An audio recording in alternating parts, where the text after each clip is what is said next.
Okay, it's back to reassembly. Got the one carburetor in place already. Put the other one in. Again, it just slides into that boot. There's a little ridge on that. And that's what you look for. You try to get your carburetors so they sit in there properly. Vertical, you know. And anyway, you tighten up these banjo clamps, and that secures your carburetor into the boot, which is your basically your intake manifold. And those good and tight so they won't vibrate around and suck air along the side of them or anything like that. And it's important with two-cycle carburetors that that doesn't draw any air, even like around your fuel lines and these boots. They just have to be pretty tight, sealed tight, and otherwise you can lean them out, and it's just like a four-cycle. It can lean them out and cause your pistons to get burnt and having all kinds of problems. So anyway, get those pretty tight. I mean, you don't have to, again, lay into them with everything you got, but now we're going to fasten our fuel lines. I like these eagle nose pliers I've got. They got a bend on them.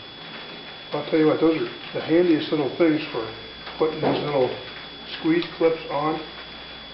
Put these on them and you squeeze, and then you pull that clamp up into place and release it. And bingo. Get those at Harbor Freight Tools pretty cheap. In fact, I'm going to get another clamp. I have some of those for my lawnmower repair.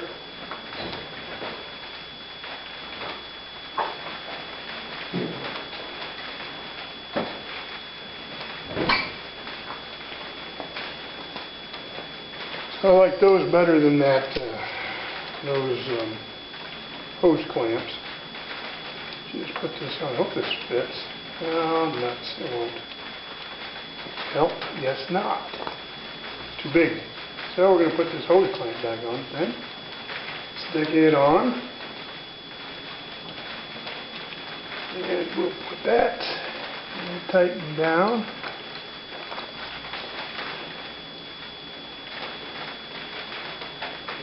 It's not difficult to do. You can clean, disassemble, take two carburetors off. You've done it before. You can do it relatively quick. It's like I've had snowmobiles since I was, oh boy, how old was I again? My first snowmobile was a 73 Columbia. In fact, I still have it sitting up there in my rack up there. That's my cab. But anyway, putting these things back together, taking them apart, is kind of second nature to me.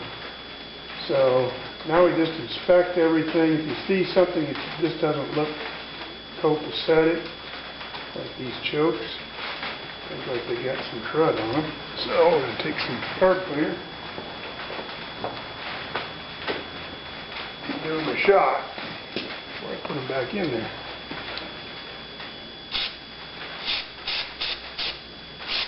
Just reassures that everything is clean. And let me give it a shot of air. The compressed air just helps dry that stuff off. And it blows any loose dirt or anything like that off too. Now, these go down in, you probably won't be able to see this. There's a hole, which I showed you before. You just slide those down into it, and again, you don't force nothing. You just kind of put those down in and try to, I hope you can see it, I'm probably blocking the camera. But that's the idea of it, just you get to start, but just be patient with it. Don't force anything, because everything's aluminum and brass. And when you're combing they're talking about threaded stuff. You can really mess stuff up if you're not patient with it. And trust me, I know because I've done it before. So, just like these can be tricky to get them started. I'm having problems right now.